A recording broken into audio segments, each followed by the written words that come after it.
अगला सवाल राजीव का है हमारे पास। राजीव कुमार वाराणसी से जुड़े हैं। राजीव बताइए आपके पास कौन सा शेयर है? राजीव सुन पा रहे हैं आप हमें? माफ़ कीजिए, उनका संपर्क हमारे साथ अभी जुड़ नहीं पाया, लेकिन एसएमएस के जरिए जो सवाल हमारे पास आया है वो है ऑर्किड फार्मा के बारे में। 500 शेयर इनके पास हैं। 34 रुपये के भाव पे इन्होंने ये शेयर खरीद रखा है। यहाँ अगर इसके चार्ट को देखें तो लगातार इसमें कमज़ोरी ही है, ख़ासतौर पे पिछले अगस्त के बाद से। और हाल में बाज़ार ने अपने आप को जिस तरीके से संभाला है, ऑर्किड फार्मा अपने आप को उस तरीके से नहीं संभाल पाया है। बेशक इसका जो निचला स्तर था वो 32-60 के आसपास बना था, वहाँ से ये अब 37 के आसपास है, लेकिन कोई बहुत ज़्यादा एकदम से चमक आ गई हो और आज के कारोबार में भी ये लाल निशान में ही रहा। प्रदीप जी, मतलब जो बात है कि इस तेज़ बाज़ार में अगर बाज़ार संभल भी रहा है तो कुछ शेयर उस संभलने के दौरान अच्छी सहभागिता कर पा रहे हैं और कुछ शेयर अभी भी कमज़ोरी दिखा रहे हैं। ये शेयर शायद उनमें से एक लगता है। जरूर राजीव जी, आपकी बात से सहमत होना चाहूँगा। बहुत ही अंडर परफॉर्मर है और थोड़ा बहुत पुलबैक अगर नीचे के लेवल से आ भी जाएगा तो वो बहुत टिकाऊ नहीं होगा क्योंकि अब ये न तो किसी ट्रेडर के राडार पे है, न ये अब कोई वैल्यू बाइंग में गिना जाता है। कोई एक ज़माना था जब ये स्टॉक बहुत अच्छा परफॉर्म कर रहा था।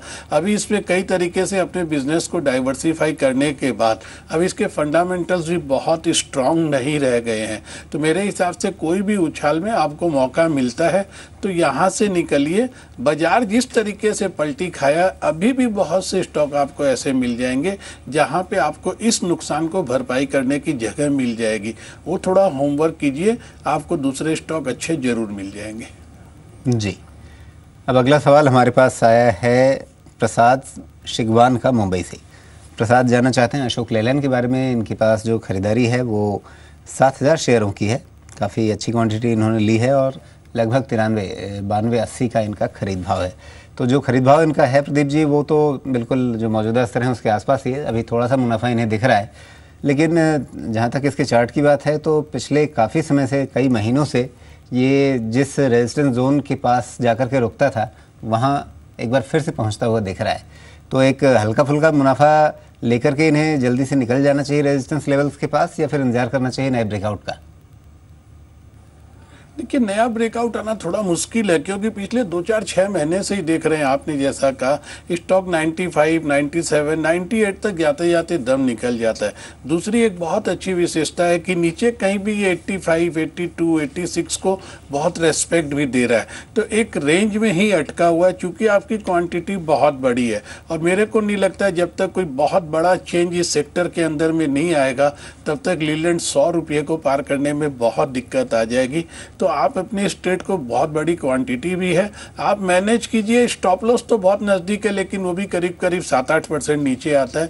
85-86 का सपोर्ट भी बहुत अच्छा है।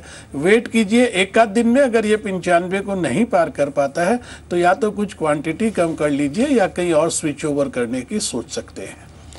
जी, अब अगला सवाल हमारे पास है। इस समय जो सवाल आया है वो देवरिया से है। दीपक कुमार गुप्ता हमारे साथ फोन लाइन पे है। दीपक बताइए आपके पास कौन सा शेयर है?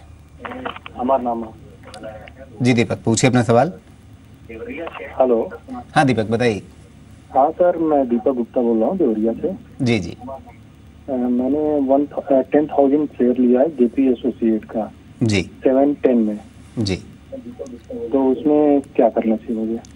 क्या करना चाहिए वो तो हम आपको बताएंगे ही। अभी आपको थोड़ा फ़ायदा भी हो रहा है इसलिए आपको बधाई। लेकिन सबसे पहले आप ये बताइए कि आपने इसे ख़रीदा किस मकसद से है? आपका पर्पस ट्रेडिंग का है, इन्वेस्टमेंट का है, किस नज़रिए से आपने लिया है?